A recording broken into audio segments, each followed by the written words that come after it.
Әрбір байқаған адам білсе керек, күлкі өзі бір мастық екенін, әрбір мас кісіден ғафил көп өтетұғынын да, әрбір мастың сөйлеген кезінде бас ауыртатұғынын.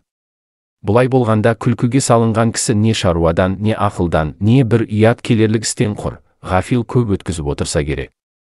Осындай ғафилді көп өткізіп, өлмеген кісінің не дүниеде, не ахиретте басы бір ауырмай қалмаса керек. Әрбір уайым қайғы ойлағыш кісі не дүние шаруасына, не ахирет шаруасына өзгеден жинақырақ болса керек. Әрбір жинақылықтың түбі кәніш болса керек. Енді олай болғанда үнемі уайым қайғыменен жүре аламыз ба? Үнемі күлмей жүруге жан шыдай ма екен? Жоқ, мен үнемі уайым қайғыменен бол демеймін. Уайым қайғысыздығыңа уайым қайғы қылдағы, сол уайым қайғысыздықтан құтыларлық орынды харекет табу керек, һәм қылу керек. Әрбір орынды харекет өзі де уайым қайғыны азайтады. Орынсыз күлкіменен азайтпа, орынды харекетпен азайт.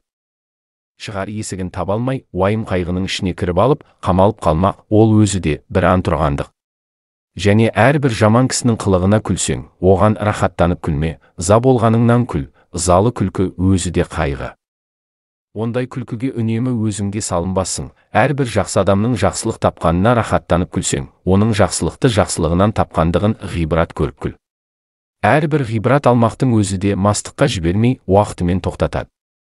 Көп күлкінің бәрінде мақтағаным жоқ. Оның ішінде бір күлкі бар-ау, Құдай жаратқан орныменен іштен, көкіректен, жүректен келмейді. Қолдан жасап, сыртыменен бет аузын түзеп, бай-бай күлкінің әнін сәндеп, әдемішілік үшін күлетін бояма күлкі. Адам баласы жылап туады, кейіп өледі. Екі ортада, бұл дүниенің рахатының қайда екенін білмей, бірін-бірі аңдып, біріне-бірі мақтанып, есіл өмірді ескерусіз, босқа, жарамсыз қылықпен, қор етіп өткізеді, таусылған күнде бір күндік өмірді бар малына сатып алуға таба алмайды. Қулық саумақ, көз сүзіп, тіленіп, адам саумақ, өнерсіз иттің ісі. Әуелі Құдайға сыйынып, екінші өз қайратыңа сүйеніп, еңбегіңді сау, еңбек қылсаң, қара жерде береді, құр тастамайды.